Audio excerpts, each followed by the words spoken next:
So this video is all about how food is processed in the body and the roles of fat, carbohydrates and protein. What's important, what's not.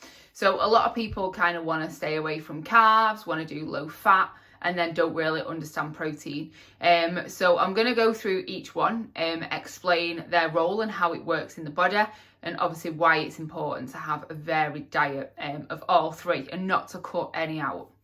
So we'll start with the top one, which is TEF, so thermic effect of feeding. So that's how many calories it takes to break down.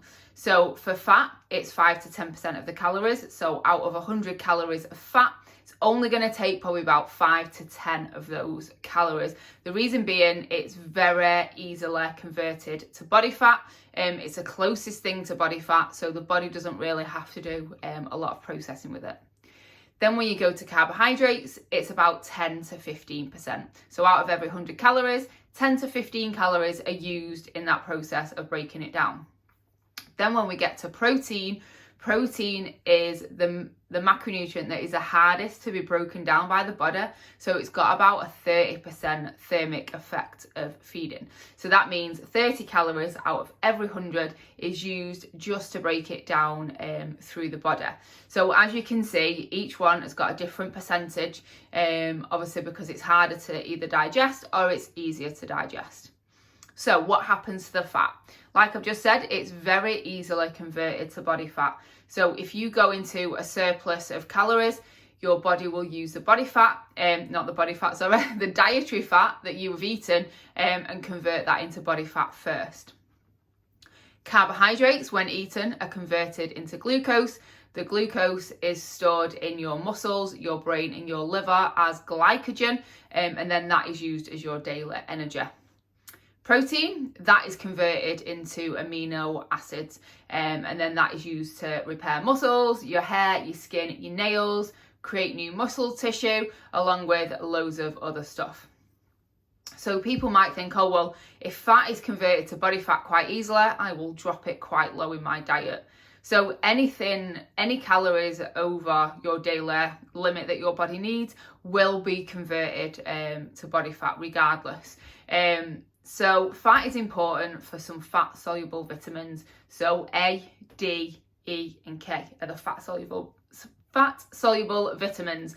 So if you don't have enough fat in your diet, then you're not going to be able to process those vitamins. If you're not processing those vitamins, then obviously you become deficient in those. So obviously it's super important to have fat in your diet. If you're wondering what percentages of these macronutrients to have, go back and have a look at my other video, which is which macros to have, and I break down the percentages of what you need in your diet. So carbohydrates, again, people think that they gain weight from carbohydrates. They don't. It's just because they're very easily overconsumed. We all love bread, pasta, but carbohydrates are used as your daily energy source, so it's super important.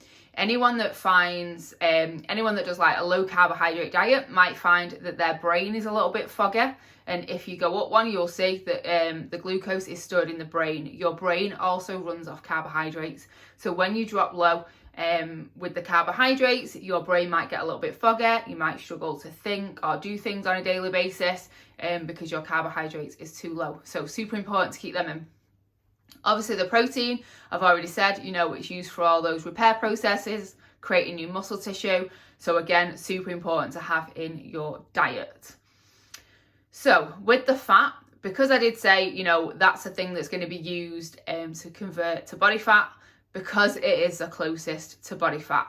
For carbohydrates to be converted to body fat, they've got to go through a process called de novo lipogenesis. So that is very hard for the body to do, and it will always store carbohydrates in your muscles if available first before converting to body fat.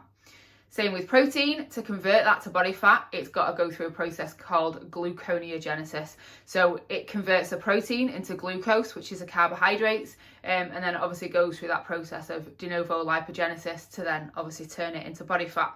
So again, those processes are very hard, the de novo lipogenesis and the gluconeogenesis, which is why your body goes to the body fat.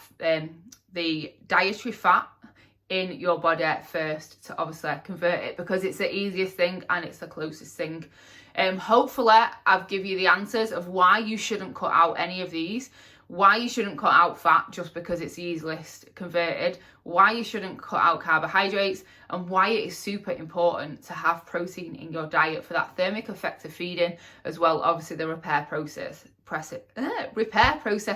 that it does in your body. They're all super important.